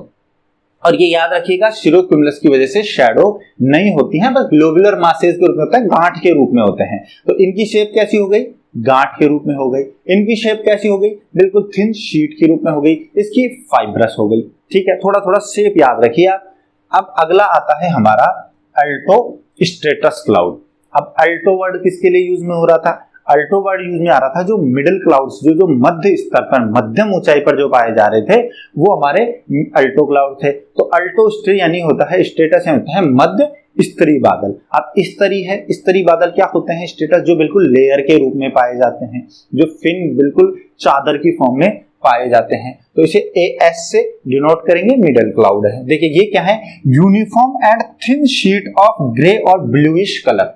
ठीक है, अब ये जो है वो व्हाइट नहीं है, ये तीनों कैसे हैं, व्हाइट कलर्ड हैं। जो हमारे अपर जो हाई क्लाउड हैं वो कैसे हैं, व्हाइट कलर के हैं।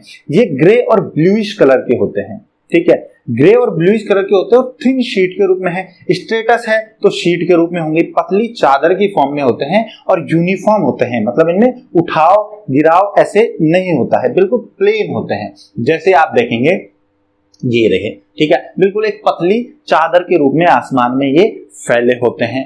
अब देखिए ये जो है ये लगभग सीरो स्टेटस जैसे हमें दिखाई देते हैं। ठीक है, हमारा सीरो स्टेटस जो क्लाउड था इसके जैसे ही दिखाई दे रहे हैं, ये भी लुक्स लाइक सीरो स्टेटस। बस सीरो स्टेटस जो है वो व्हाइट कलर का था, ये ब्लूइश ग्रे कलर के होते हैं। ठीक है, ये भी बिल्कुल थिन शीट होती है, ये भी बिल्कुल थिन शीट की तरह होते हैं, मगर ये कहां पाए जाते हैं, मध्यम ऊंचाई पर पाए जाते हैं, अल्टो स्टेटस। बट ये जो है वो थोड़े डार्क कलर के होते हैं। ठीक है, ये जो है वो व्हाइट कलर में थे, ब्लूइश और ग्रे कलर की वजह से डार्क होते हैं, थोड़े कट जो है गहरे रंग के होते हैं। और गहरे रंग के होने की वजह से दोस्तों ये क्या करते हैं, सूर्य और चंद्रमा के चारों ओर कोरोना क्रिएट करते हैं। ठीक है, यहां हमने क्या पढ़ा, सीरो स्टेटस में हमने क्या पढ़ा, हेलो क्रिएट कर रहे हैं। यहाँ क्या क्रिएट करते हैं, कोरोना क्रिएट करते हैं। ठीक है, अब कोरोना क्या होता है, यहां पर देखिए कोरोना क्या होता है कि जो सूर्य है उस सूर्य की क्या होती हैं, 4 जोन होते हैं या 4 लेयर होती हैं। सबसे अंदर सूर्य के क्या होता है, सूर्य के सबसे अंदर जो है वो एक सूर्य का कोर होता है, आंतरिक भाग। कोर के ऊपर क्या होता है, यहाँ पर फोटोस्फेयर होता है। फोटोस्फेयर के ऊपर क्या होता है, क्रोमोस्फेयर होती है। और क्रोमोस्फेयर के सबसे बाहर क्या होती है, कोरोना लेयर होती है। ठीक है, सूर्य के चारों ओर। अब जब ये बादल आ जाएंगे, जब अल्टो स्टेटस क्लाउड आ गए, तो मान लीजिए सूर्य यहाँ पर है। ठीक है, और सूर्य के यहाँ होने के बाद बीच में क्या है, बादल हैं, और नीचे से हम इन सूर्य को जब देखेंगे तो ये क्लाउड क्या है, इतने ज्यादा डार्क होते हैं कि जो सूर्य है वो धुंधला दिखाई देने लगता है। सूर्य जो है वो बिल्कुल फेंट हो जाता है, धुंधला हो जाता है। और धुंधला होने की वजह से सूर्य जो है तो उसका एक कोर, क्रोमोस्फेयर और जो क्रोम फोटोस्फेयर और क्रोमोस्फेयर है, ये लेयर जो है वो तो ढक जाती है, धुंधली हो जाती है। पर जो कोरोना लेयर है, ये कोरोना लेयर की वजह से क्या होता है, यहाँ पर इस जब हम बादल से जब देखेंगे तो बादल जो है उसमें क्या है, डस्ट। बादल जो है इसके अंदर वाटर वेपर्स भी हैं, बादल के अंदर डस्ट पार्टिकल्स भी हैं, बादल के अंदर और क्या है, बादल के अंदर आइस क्रिस्टल्स भी हो सकते हैं। तो इसकी वजह से क्या है कि जब सूर्य की रोशनी आती है तो सूर्य की रोशनी आने पर यहाँ पर डिफ्रैक्शन हो जाता है।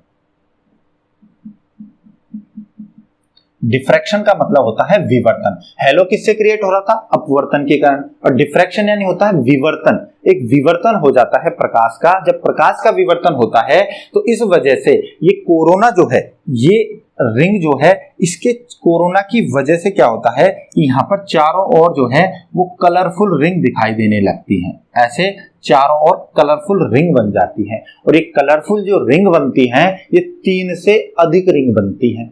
ठीक है, सबसे बाहरी जो लेयर है वो कोरोना की चमक की वजह से बनती है। ये उस कोरोना से क्या आ रही है, सनलाइट जब आ रही है तो उसकी वजह से बनती है। अब इसकी जो सबसे अंदर की जो लेयर होती है ना, सबसे अंदर की लेयर, जैसे हम ये लेयर माने तो ये कैसी होगी, ब्लू लेयर होगी। ठीक है, सबसे अंदर की लेयर होती है ब्लू या फिर वॉयलेट कलर की होती है। उसके बाद जो होती है वो ग्रीन कलर की होती है। उसके बाद जो होती है वो होती है यहाँ पर येलो कलर की, और जो सबसे बाहर जो होती है, सबसे बाहर जो होती है वो होती है रेड कलर की। ऐसे एक क्रम में होती है, लाइक इंद्रधनुष की तरह हो रही है। ठीक है, विवर्तन हो रहा है, और विवर्तन की वजह से इसके चारों ओर कलरफुल कंसेंट्रिक रिंग का फॉर्मेशन हो रहा है। और कंसेंट्रिक रिंग जो है उनका कलर जो है उसका सीक्वेंस है ब्लू या वॉयलेट, उससे बाद ग्रीन, फिर येलो और फिर रेड कलर में होती है। 3 से ज्यादा होती है, इसको बोला जाता है कोरोना। और यही कोरोना जो बाहर की जो लेयर है, इस कोरोना की कंडीशन हमें तब भी देखने को मिलती है जब सोलर एक्लिप्स होता है, सूर्य ग्रहण होता है। सूर्य ग्रहण होने पर क्या है, सूर्य है ऊपर और आगे क्या आ गया है, अब बादल नहीं है, अब क्या आ गया है, चंद्रमा आ गया है। और चंद्रमा की वजह से हमें इसकी कोर, इसका फोटोस्फीयर और क्रोमोस्फीयर ये तो ढक लिया है। और जो कोरोना है वो कोरोना नॉर्मली तो दिखता नहीं है। कोरोना इसलिए नहीं दिखता क्योंकि फोटोस्फीयर क्रोमोस्फीयर की इतनी चमक होती है कि कोरोना दिखता ही नहीं है। बट अब कंडीशन क्या हो गई कि ये पूरा तो छिप गया है, अब ये तो खत्म हो गया है और ये छिप जाता है, फोटोस्फीयर छिप गया, क्रोमोस्फीयर छिप गया, किससे, मून से, चंद्रमा से। तो इसकी वजह से अब कोरोना जो है वो एक रिंग के रूप में चमकता हुआ दिखाई देता है। ये कंडीशन कब आती है, सोलर एक्लिप्स में आती है। वहां पर अलग कंडीशन है। यहां पर जो हो रहा है वो हो रहा है बादल की वजह से। और ये क्योंकि डार्क और ब्लू इस ग्रे कलर के होते हैं तो ये सूर्य जो है उसको फेंट कर देते हैं, बिल्कुल धुंधला कर देते हैं और सूर्य के चारों कोरोना लेयर जो है वो कलरफुल हो जाती है और इसकी वजह से यहाँ पर कई कंसेंट्रिक कलरफुल रिंग्स दिखाई देती हैं। इसको कोरोना कहते हैं। ठीक है, अब नॉर्मल कंडीशन में क्या होगा कि यहाँ पर हमेशा जो अल्ट्रोस्ट्रेटस क्लाउड बनेंगे तो अल्ट्रोस्ट्रेटस के साथ wide spread and continuous precipitation होगा। एक विस्तृत क्षेत्र में, एक बड़े क्षेत्र में वर्षा होगी और साथ साथ लगातार काफी समय तक वर्षा होती है। और ये अल्ट्रोस्ट्रेटस क्लाउड जो है वो भी सीरोस्ट्रेटस क्लाउड और सिरस क्लाउड जो है लगभग इनके साथ ज्वाइंट हो जाते हैं कुछ कंडीशंस में। ठीक है, तो अल्ट्रोस्ट्रेटस जो क्लाउड है ये कैसा क्लाउड है, अल्ट्रोस्ट्रेटस बिल्कुल एक ब्लूइश या ग्रे कलर का थिन लेयर शीट होती है और इसमें मेन इंपॉर्टेंट चीज पढ़ी हमने कोरोना को। ठीक है, इसके बाद आता है हमारा नेक्स्ट टाइप अल्टोक्यूमुलस क्लाउड। अल्टोक्यूमुलस AC से डिनोट करेंगे, मिडल क्लाउड होंगे। अल्टो यानी मध्य, कपासी, क्यूमुलस यानी कपासी। अब जब कपासी बादल हो गए हैं, ठीक है, तो कपासी बादल यहां पे हमने पढ़ा था सीरोक्यूमुलस स्त्री कपासी और अल्टोक्यूमुलस मध्य कपासी, यानी कपासी दोनों में सेम है। इस वजह से ये वाले जो क्लाउड है हमारे अल्टोक्यूमुलस जो क्लाउड है ये हमारे लगभग सीरोक्यूमुलस क्लाउड के जैसे ही होते हैं। कैसे होते हैं सीरोक्यूमुलस क्लाउड का लगभग व्हाइट कलर के ही होंगे। ठीक है, और साथ में ये जो है वो बिल्कुल गांठ की तरह होंगे, ग्लोबुलर मास की तरह होंगे या फिर फ्लेक्स के रूप में होंगे। और साथ में ये ग्रुप्स में भी अरेंज हो सकते हैं, जैसे हमने यहाँ पे सीरोक्यूमुलस में देखा था, ग्रुप्स में अरेंज हो सकते हैं, लाइंस में हो सकते हैं, रिपल्स की शेप में हो सकते हैं। मगर डिफरेंस सिर्फ इतना होता है कि इनकी जो साइज है वो साइज अधिक होती है, ये लार्जर साइज के होते हैं। ठीक है, और साइज जब इनकी बड़ी होती है तो इसकी वजह से इनकी छाया जो है, इसकी जो शैडो है वो हमें धरातल पर दिखाई देती है। जब भी ये आसमान में होंगे तो इसकी वजह से सनलाइट जो है वो जब इन पर पड़ेगी तो नीचे उसकी छाया बनेगी। ठीक है, तो ये अरेंज ये भी सीरोक्यूमुलस की तरह ही हो सकते हैं, मगर ये अल्टोक्यूमुलस जो है ये बड़े साइज में होते हैं। ठीक है दोस्तों, ये भी फेयर वेदर का साइन होते हैं। जब ये आसमान में होते हैं तो मौसम नॉर्मली साफ रहता है और इस वजह इन बादलों को जो है शीप क्लाउड या वूल पैच क्लाउड भी कहते हैं। शीप क्लाउड यानी जो भेड़ है, भेड़ के ऊपर क्या होती है, वूल होती है भेड़ की, तो भेड़ के ऊपर ऐसे गठरी के रूप में जो है वो ऊन जो है वो अरेंज रहती है। इस वजह से इसे शीप क्लाउड भी कह सकते हैं क्योंकि इनकी भी एक गांठ नुमा गठरी की तरह संरचना होती है। और साथ में इनको वूल पैच क्लाउड भी कह सकते हैं। वूल पैच मतलब ऊन की गठरियां, ऊन की गठरियों की तरह होते हैं, तो ये शीप क्लाउड या वूल पैच क्लाउड कहते हैं। ठीक है, तो शीप या वूल पैच क्लाउड किसे कहा जाता है, अल्टोक्यूमुलस को, ये याद रखना है आपको। इसके बाद हमारा नेक्स्ट जो आता है वो है स्ट्रेटोक्यूमुलस क्लाउड। स्ट्रेटो मतलब स्त्री और क्यूमुलस मतलब कपासी। तो ये कैसे हैं, स्त्री कपासी बादल हैं, इन्हें SC से डिनोट करते हैं। और अब हमारे स्टार्ट हो गए हैं लो क्लाउड, यानी जो नीचे कम ऊंचाई पर पाए जाने वाले बादल हैं, जो लगभग 2 किलोमीटर तक की ऊंचाई पर पाए जाते हैं सी लेवल से ऊपर। तो अब जो स्ट्रेटोक्यूमुलस है, अब इसमें क्या क्वालिटीज रहेंगी, स्ट्रेटस यानी स्त्री भी होंगी और क्यूमुलस कपासी भी क्वालिटी होगी। इस वजह से ये यूनिफॉर्म हैवी क्लाउड होते हैं with dark grey globular masses. ठीक है, ये जो है वो ग्लोबुलर शेप में है जैसे कि क्यूमुलस नॉर्मली होते हैं।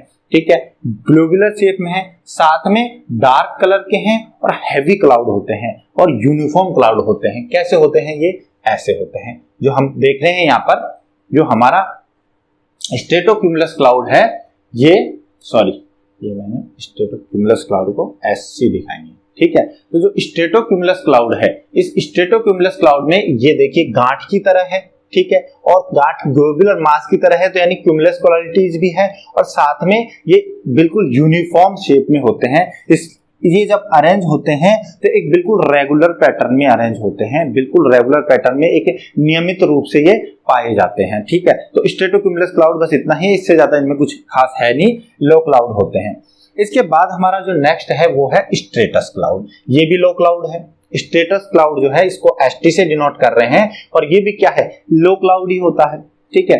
अब जो स्ट्रेटस क्लाउड है, स्ट्रेटस वर्ड किससे बना हुआ है, स्त्री, लेयर, ठीक है, तो ये लेयर में पाए जाएंगे। तो ये कैसे होते हैं, लेयर्ड क्लाउड होते हैं। इसके अलावा फॉग लाइक और डेंस होते हैं।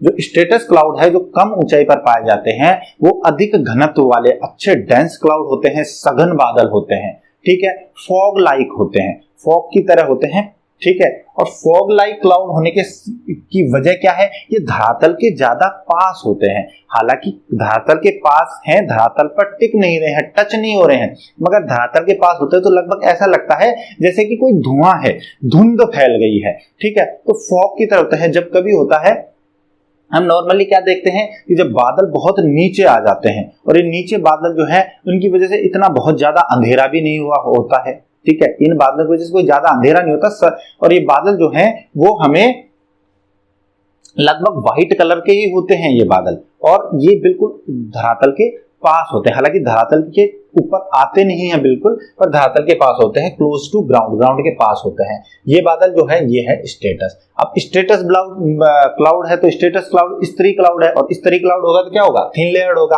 अब ये डल वेदर लाते हैं विद ड्रिजलिंग। ड्रिजलिंग मतलब होता है कि हल्की हल्की बारिश होना। ड्रिजलिंग मतलब होता है हल्की हल्की वर्षा होती है, और बहुत समय तक होती है, बहुत अधिक समय तक होती है। और इसकी ड्रिजलिंग की वजह से धरातल पर पानी जो है वो बहता नहीं है। इसलिए नहीं बहता क्योंकि जो धीरे धीरे बारिश होती है, जितनी बारिश होती है उतनी ही जमीन में वो एब्जॉर्ब हो जाता है, सोख लिया जाता है, ठीक है। इस वजह से ये बहुत डल वेदर लाते हैं, वो ड्रिजलिंग की होती है। और इसकी वजह से क्या होता है, जो ये स्ट्रेटस क्लाउड है, अब क्योंकि फॉग लाइक है, फॉग लाइक जब क्लाउड है तो इसकी वजह से क्या होगा, ड्रिजलिंग भी हो रही है और फॉग लाइक है, तो ऐसा लगेगा जैसे कोहरा छा गया है।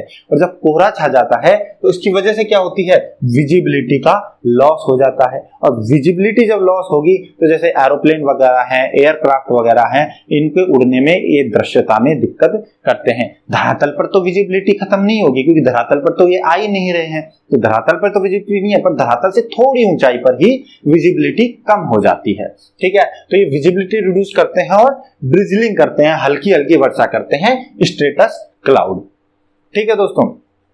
इसके बाद बात करते हैं हम निम्बो स्ट्रेटस क्लाउड की। अब निम्बो किन्हें कह रहे थे हम, निम्बो उन बादलों को कहा जाता है, निम्बो या निम्बस, जो कि वर्षा लाते हैं, जिनकी वजह से वर्षा होती है, इनको बोला जाता है निम्बो। तो ये हो गए वर्षा स्तरी बादल, निम्बो स्ट्रेटस क्लाउड हो गए, इसे NS से डिनोट करते हैं। और ये भी कैसे होते हैं, लो क्लाउड होते हैं, ठीक है। अब जो निम्बो स्ट्रेटस हैं ये लो लाइंग तो होते हैं, मगर ये बहुत डार्क क्लाउड होते हैं, बहुत ज्यादा काले काले बादल होते हैं। और इनकी वजह से क्या होता है, इनकी वजह से जो देखा जाए तो जो धरातल के आसपास जो थोड़ी ऊंचाई पर देखें तो इसकी वजह से पूरा एक अंधकार छा जाता है, क्योंकि ये डार्क क्लाउड होते हैं, सूर्य की रोशनी को धरातल पर आने नहीं देते हैं, और ये ग्राउंड के पास होते हैं, और इनकी कोई शेप नहीं होती है, ये किसी भी फॉर्म में बन जाते हैं। जो निम्बो स्ट्रेटस हैं वो किसी भी फॉर्म में हो सकते हैं, कोई फिक्स शेप नहीं होती है, मगर निम्बो हैं तो क्या करेंगे,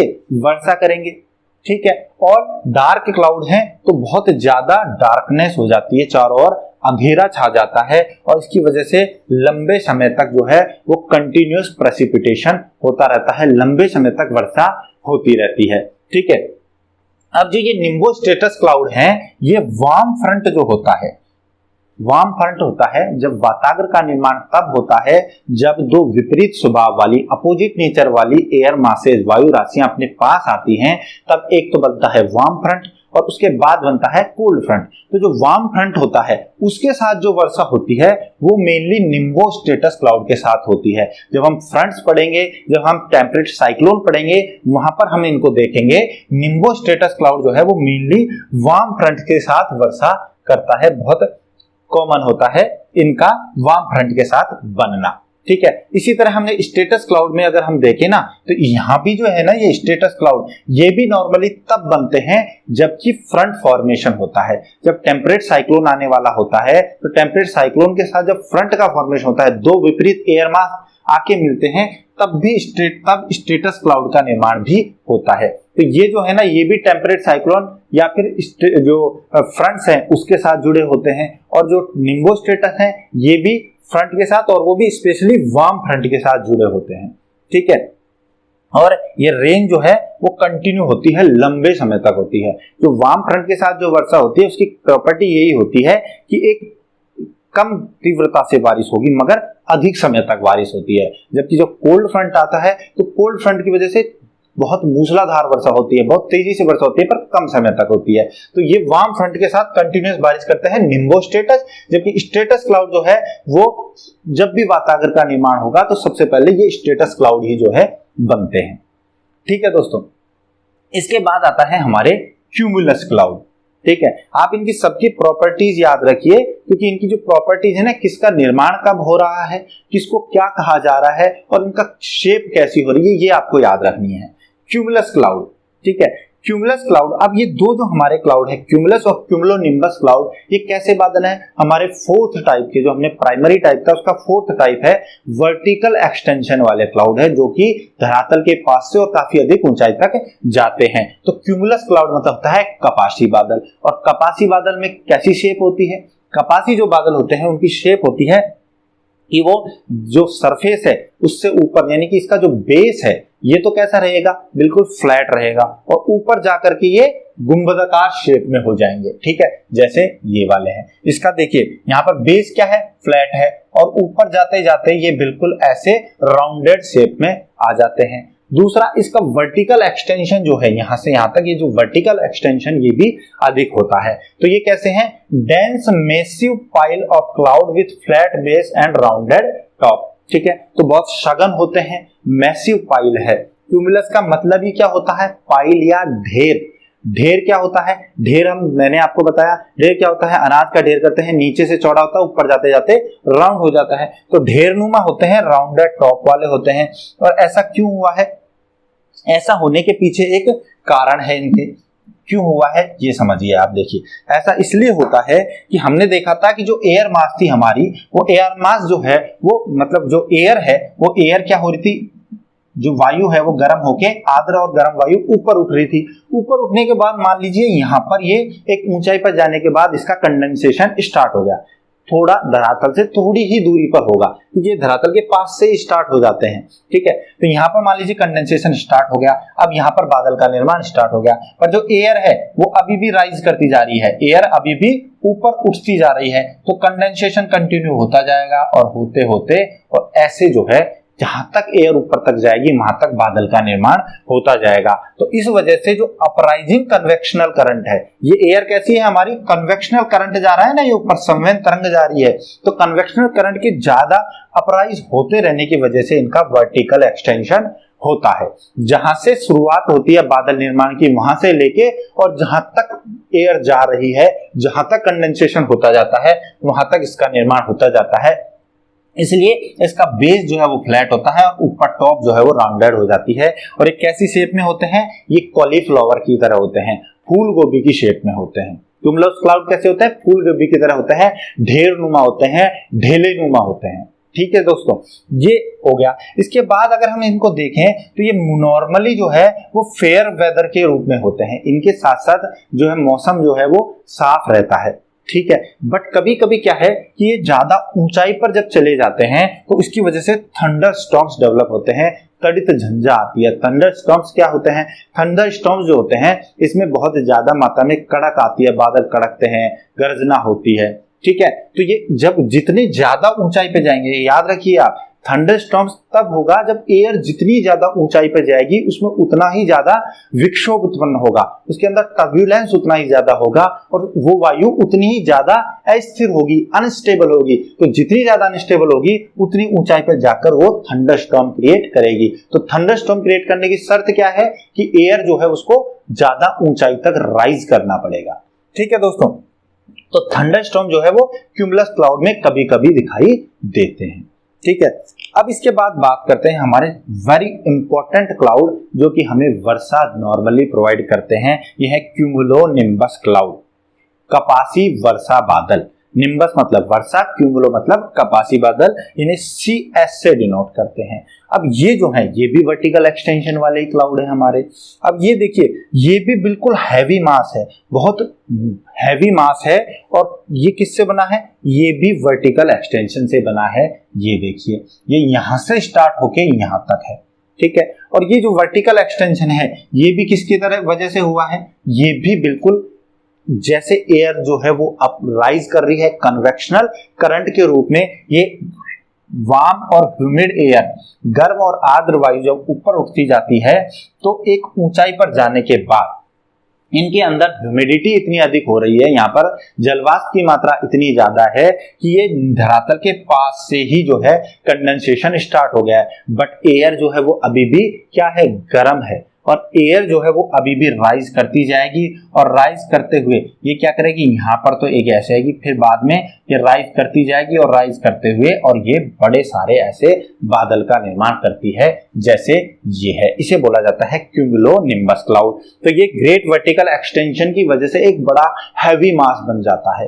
ठीक है दोस्तों, और ये टावर या माउंटेन की शेप ले लेता है। ये देखिए, टावर की शेप ले रहा है, नीचे से क्या है? चौड़ा है, ऊपर जाते जाते ये सकरा हो रहा है। टावर या माउंटेन शेप लेता है क्योंकि जो स्ट्रॉन्ग कन्वेंशनल करंट है वो अधिक ऊंचाई तक पहुंच रहा है और बादल का निर्माण ऊपर तक होता जा रहा है। इसे एनविल शेप्ड टॉप होता है। इसका जो टॉप है, ये टॉप जो है वो एनविल शेप्ड होता है। एनविल क्या होता है? आपने नॉर्मल के पास देखा होगा, के पास एक लोहे का ब्लॉक रखा होता है। ठीक है, जब उसको कोई भी चीज बनानी होती है, चाहे कुल्हाड़ी बनानी हो, छेनी बनानी हो, तो वो क्या करता है? चिमटे से आग में उस लोहे को गर्म करता है, गर्म करके और उसको एनविल के ऊपर रखे और फिर हथौड़े से मार के उसको शेप देता है, उसे एनविल बोलते हैं। एनविल कैसा होता है? एनविल नीचे से ऐसे चौड़ा होता है, फिर इसके ऊपर से सकरा होता है, और फिर इसमें ऐसे एक ऊपर से चौड़ी शेप होती है जिसके ऊपर वो लोहे को रख के मारता है, और नीचे बेस भी चौड़ा होता है। तो इसकी भी संरचना ऐसे ही होती है, ये एनविल शेप में होता है। और इस वजह से जो ऊपर का जो इसका टॉप है इसको थंडर हेड कहते हैं। थंडर हेड कहते हैं। थंडर हेड क्यों कहते हैं इसको? क्योंकि ये देखो इतनी अधिक ऊंचाई पर पहुंच गया है कि इसके साथ साथ अब थंडर स्टॉर्म्स आने लगेंगे। इसका जो ऊपरी भाग है इसमें बहुत ज्यादा बादलों की गर्जना होगी, तड़ित झंझा होगी। इस वजह से यहाँ पर देखिए तो इसके हेड को थंडर हेड कहते हैं। और जो एक क्यूमुलोनिम्बस क्लाउड है दोस्तों, ये क्यूमुलोनिम्बस क्लाउड बहुत अपराइजिंग कन्वेक्शनल करंट का तो परिणाम है, और इस वजह से इसमें क्योंकि बहुत ज्यादा मात्रा में ह्यूमिडिटी होती है, हैवी रेनफॉल होता है, बहुत अच्छी वर्षा होती है, बहुत अधिक मात्रा में वर्षा होती है, और हेल स्टॉर्म्स भी आ सकते हैं। यानी ये इतनी ऊपर तक एयर चली गई है कि ऊपर तक जाते जाते इसका तापमान इतना कम हो गया है कि ऊपर जो जल है वो अब ओलों के रूप में चेंज हो गया है, हेल्स की फॉर्म में आ गया है। तो हेल स्टॉर्म भी हो सकता है, थंडर स्टॉर्म भी आएगा क्योंकि इसके ऊपरी हेड को तो हम वैसे ही थंडर हेड कह रहे हैं, और साथ में लाइटनिंग होगी, बिजली कड़कती है, बिजली चमकती है, बादलों की गर्जना होती है, और इसकी वजह से जो है वो इतने ज्यादा ये स्ट्रॉन्ग होते हैं क्यूमुलोनिम्बस क्लाउड कि पूरा जो धरातल पे पूरा अंधकार छा जाता है, एक डार्कनेस हो जाती है, पूरा अंधेरा आ जाता है। ठीक है, क्यूमुलोनिम्बस क्लाउड की वजह से। तो ये थे हमारे पूरे 10 के 10 टाइप क्लाउड्स के, और इसकी सबकी प्रॉपर्टीज को देखा हमने। साथ में हमने देखा कि इनके को अलग अलग किस तरीके से नाम से जाना जाता है। 5-7 चीजें ऐसी हैं जिनको आपको बहुत अच्छे से याद रखना है कि हेलो कौन सा क्रिएट कर रहा है, कोरोना कौन सा क्रिएट कर रहा है, और सबके जो है इनकी शेप कैसी होती है, इसको स्पेसिफिक नाम दिया जा रहा है। जैसे इसको दिया जाता है मेयर्स टेल है, मैकेरल्स स्काई कहा जा रहा है। ठीक है, और इसके जैसे हमने यहाँ देखा शीप क्लाउड या वूल पैच क्लाउड देखा, इसकी एनविल शेप हमने देखी, ठीक है, थंडर हेड किसे कहा गया। तो ये सारी चीजें आप इसकी याद रखिए। मैंने आपको इस जो लेक्चर है इसमें ज्यादा से ज्यादा फैक्ट्स को इंक्लूड करने का कोशिश की है। आपको सिर्फ करना इतना है कि जो बोर्ड है इसका स्क्रीनशॉट ले लेना है। अब जब स्क्रीनशॉट ले लेंगे तो स्क्रीनशॉट के साथ साथ आप इसको अच्छे से पढ़िए, क्योंकि आपको जो इतने फैक्ट्स हैं वो एक बुक में हर जगह अवेलेबल नहीं मिलेंगे। ठीक है दोस्तों, तो चलिए अब मिलते हैं अगले वीडियो में एक नए टॉपिक के साथ। आप बस चैनल को सब्सक्राइब कीजिए, बेल आइकन को प्रेस कीजिए, और अगर आपको वीडियो लाइक आता है तो आप लाइक कीजिए, शेयर कीजिए, और मिलते हैं अगले वीडियो में। Thank you so much.